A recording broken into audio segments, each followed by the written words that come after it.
Hello and welcome to another video. So today, with everything that is currently going on in the world with the global situation that I'm going to refer to it as in this video, I thought it's a good opportunity to make a video that's not only showcasing what I've been playing during the quarantine, but also some recommendations on games you should check out if you're maybe stuck at home, maybe you've been furloughed from work, maybe you're self-quarantined for other health reasons and whatnot. This is a extended, seems like an endless period of time. And if you're a gamer, you can fill that time up pretty easily with a lot of games, and right now has never been a better time to escape with a great video game. So some of these are games I'm currently playing in the background on my own, and some of these are just suggestions. Some games I've actually really wanted to talk about that I've never been able to find the time to put into a video, so I thought it'd be fun today. So these are, I'm going to call game recommendations for quarantine. Anyways, let's go ahead and get right into it. My friend, you are a gift from Poseidon himself. I try my best. I'm going to need that artifact from you now. First, my pay. I don't think so. Now, let's not make it personal. I do your dirty work and you don't pay me? It is personal. Look on the bright side. I'm allowing you to walk away with your life. Deal's off. Now I'll kill you for wasting. You haven't got a chance.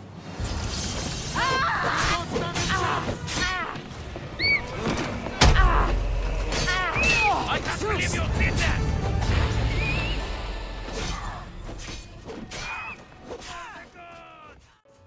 So the first game that I want to talk about is a game that I actually picked up relatively close to when it came out and played maybe an hour or two of it, and then I kind of just shelved it for a while.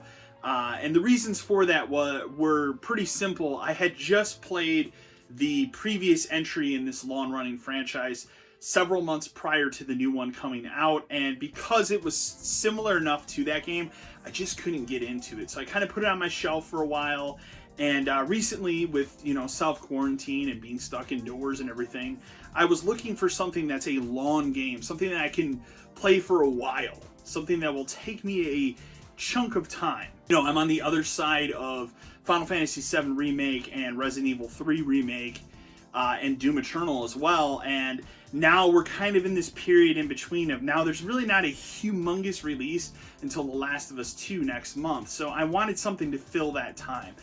The game that I've been doing that with is Assassin's Creed Odyssey, which honestly, now that I've gone back to it, I've dumped about 35 hours into it thus far. It seems like it's a game that's about 100 hours in length when you add all of the downloadable content to it, which I have purchased it all over the last year when things have been on sale. And I have to say, this game is overwhelming with things to do.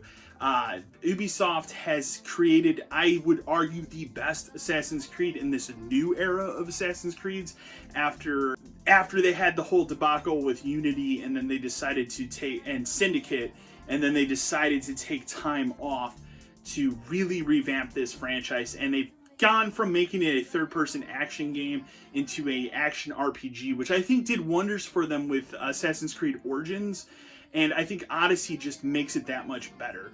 One of the things that's really cool about Odyssey is you can pick which gender, if you want to be a male or a female character, and the story is catered around that character. So I'm playing as Cassandra. If you want to play as a male character, you can play as Alexios. And the story kind of caters around that specific character that you choose. The story in the game, for me, is not the highlight of this game. The highlight of this game is just the overwhelmingly large world and the exploration. Assassin's Creed's also been known in the past couple of years to have started implementing really good ship combat, and they've done a fantastic job. I think the ship combat they've created and have been creating kind of since Assassin's Creed 3 and then Assassin's Creed 4 Black Flag really took off because that was a pirate-themed Assassin's Creed. I think they've really nailed it here, the best that they ever have. And so I've really enjoyed that aspect of the game as well, but I just like exploring this world. There's so many things to do, so many things to collect.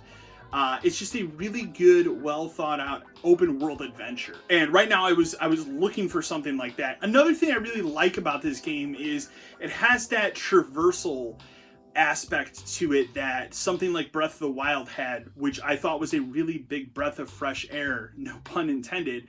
The fact that you can kind of just climb anything. You can do that in this Assassin's Creed. Hey, you see a mountain off in the distance, you can go climb that mountain. I think combat has been reworked a lot better too. Combat is now on the shoulder buttons and the triggers. And what's cool about that is it has almost a Dark Souls-like combat feeling to it, which I really appreciate as well. So I can't recommend Assassin's Creed Odyssey enough.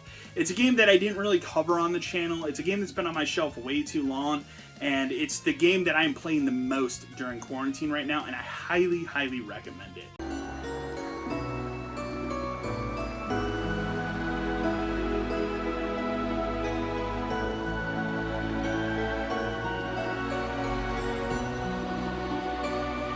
Another game that I want to talk about, I actually finished for the first time this year before some of these big high-profile releases came out, and I haven't had a chance to talk about this franchise or this game on my channel very much, and this is a perfect time to do it, is the Ys series, specifically Ys Origins and Ys 8. So these two games are fantastic RPGs. Ys 8 is probably my favorite RPG I've played this entire console generation, and I can't recommend the game enough. It has this perfect mix of action RPG combat, but it is a true role-playing experience. I think the story is fantastic. I think it's some of the best video game music I've heard this entire generation. I really enjoyed the story of the game as well, and it made me fall in love with a franchise that's been around for over 30 years that I really didn't know anything about. I kind of just bought Ys 8 on a whim.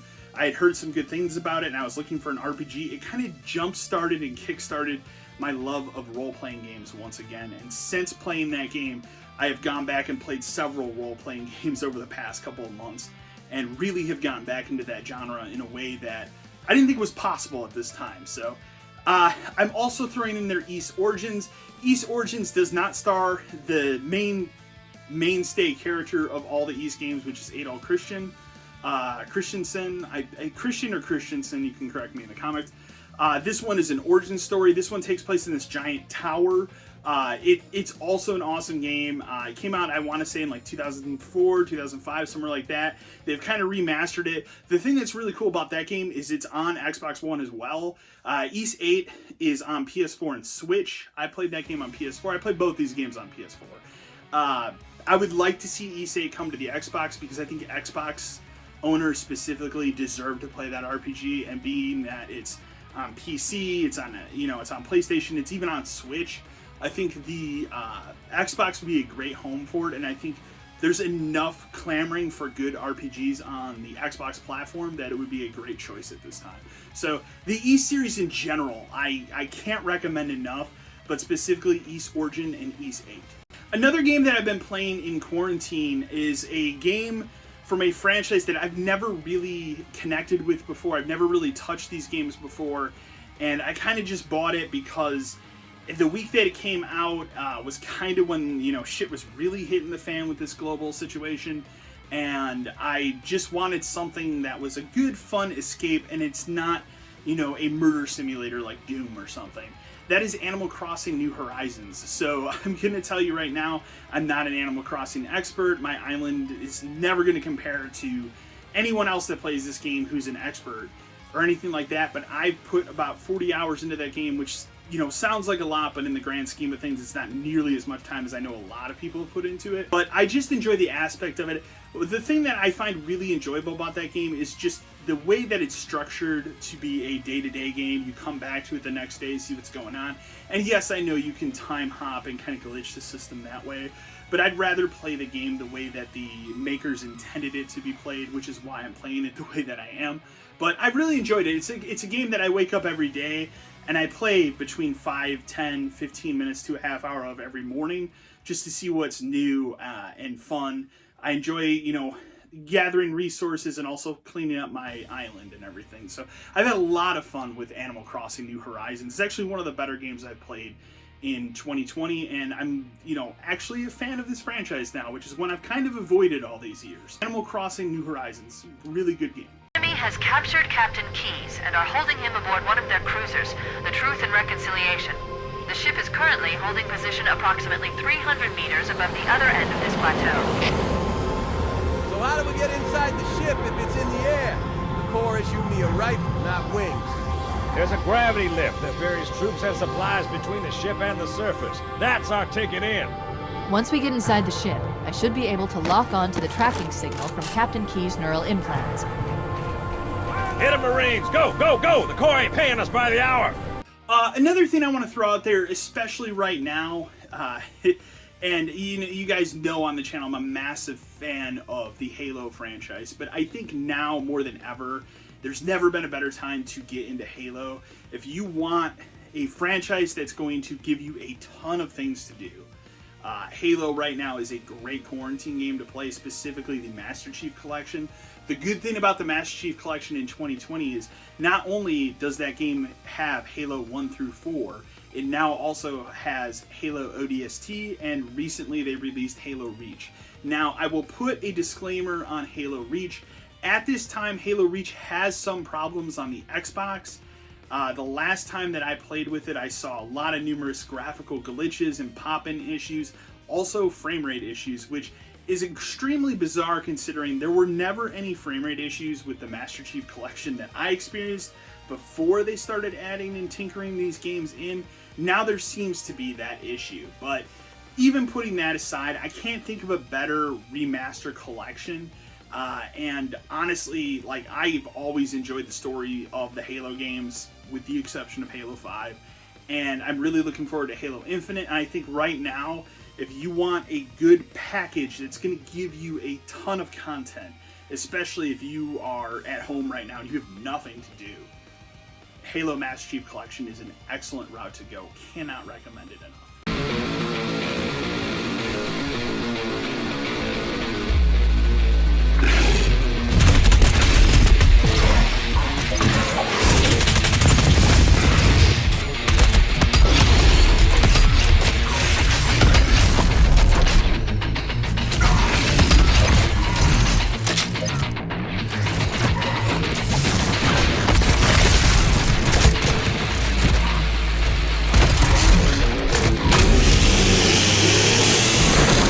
Finally, the other game I'm going to throw out there is actually a game I did review this year, and I actually recently repurchased it on PC, and I'm playing through the PC version of it now because I wanted to play it at a higher frame rate with my 144 hertz monitor, and that, of course, is Doom Eternal. Doom Eternal still, right now, as we're speaking, is still the best game I've played in 2020 that released this calendar year thus far, and I cannot recommend the game enough. I have a review, which I'll link up above here for you guys to go check out. Doom Eternal is fantastic. If you liked Doom 2016, and if you haven't played Doom 2016, please go play Doom 2016. It's really cheap right now. You can get that game easily for like $5 to $10 on whatever your platform of choice is. But if you've played that game and you're on the fence about Doom Eternal, they recently put it on sale on a bunch of platforms. It's a great time to pick up that game. It's an actual really lengthy campaign. It does have a multiplayer component. The multiplayer component, I think, is okay. But you don't buy Doom Eternal to play multiplayer. You buy it to play the single-player story. I really enjoyed the story of this game. I can't wait to see where this franchise goes next, and I highly recommend it. It's the other game I've kind of been tinkering around with now on PC during our quarantine. So, anyways, guys, that's just a couple games I've been playing in quarantine, as well as games that I would suggest you guys play. I'd love to know in the comments below, what have you been playing in quarantine? What would you suggest people play? And just have fun with it. And then also, I can't really speak about the global situation that's going on, but something I did want to put at the end of my video, thank you to all the healthcare workers out there, anybody that is on the front lines of what is going on right now. You are doing an amazing job at getting through this. I literally could not even imagine. You know, I'm lucky enough right now that I'm able to work from home. I don't really deal with this situation. I have very limited interaction with the general public, but there are a lot of people out there that don't have that ability. And I understand and I feel for you. So anyways, for anybody that's out on the front lines, you're doing a fantastic job. Thank you. Anyways, I hope you guys enjoyed this video. Remember, as always, to like, share, and subscribe to the channel. And as always, until next time.